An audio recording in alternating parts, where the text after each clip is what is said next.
ธรรมศาสตร์เนาะนี่คือธรรมศาสตร์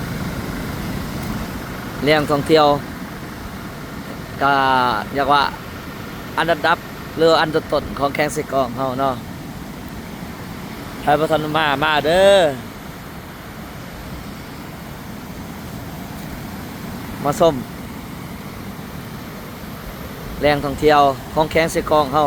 หรือว่าต้นของแข้งสิกองเฮาบ่แหละเนาะตาดแผดตาด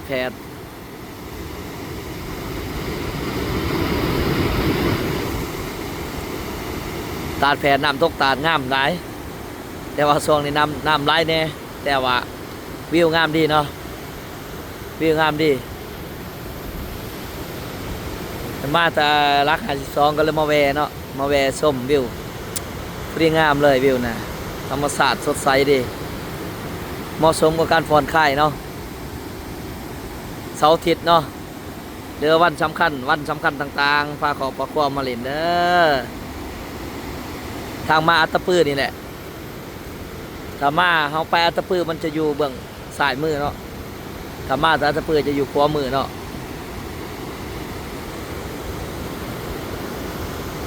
นี่แขก VIP เพิ่น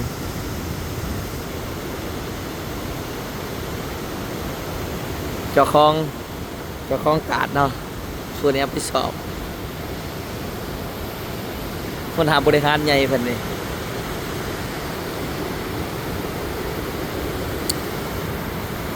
ถ้ามีสู่มีแฟนกับฟ้าสู่แฟนมาเที่ยวเนาะ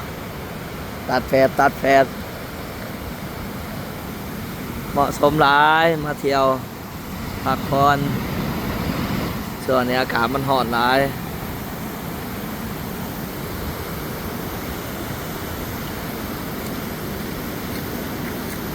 มีตัวพนังลินเย็นๆเพิ่นน่ะม่วนหลายพี่น้องม่วนหลาย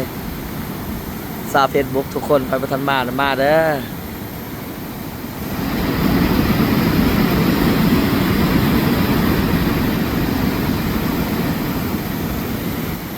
น้ำตกตาดงามหลายพี่น้องม่วน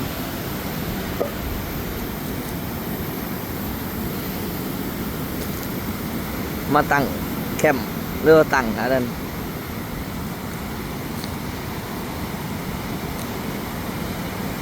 มานอนแถวนี้เนาะโอ้เหมาะสมสุด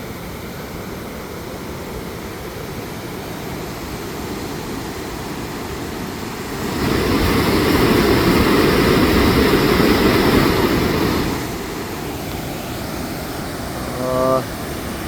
สุดยอดหลายแข้งเสกองเฮาแหล่งท่องเที่ยวอันดับต้นของแข้งเสกองเฮาเนาะคือตาดแผดเนาะ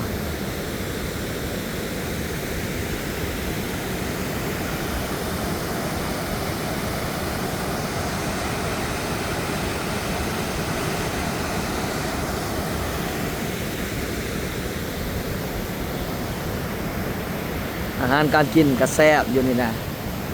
มีทุกอย่างเนาะมีทุกเมนูเนาะอยู่นี่เนาะมื้อนี้วันราชการเรือมื้อนี้วันการเขาเนาะมันจะบ่มีคนมาเที่ยวบ่ได้ถ้าเสาร์อาทิตย์เต็มตูบแต่ละตูบม่วนพี่น้องม่วนถ้าไฟบ่ทันได้มาเที่ยวเด้อถ้าไฟมาแล้วก็ซ่อนแอดมานำแน่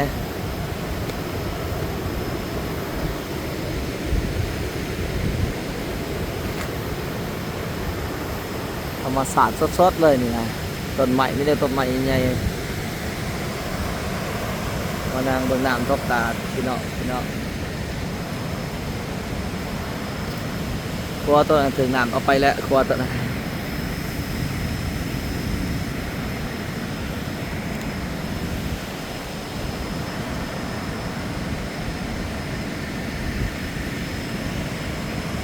เหมาะสมแก่การพักผ่อน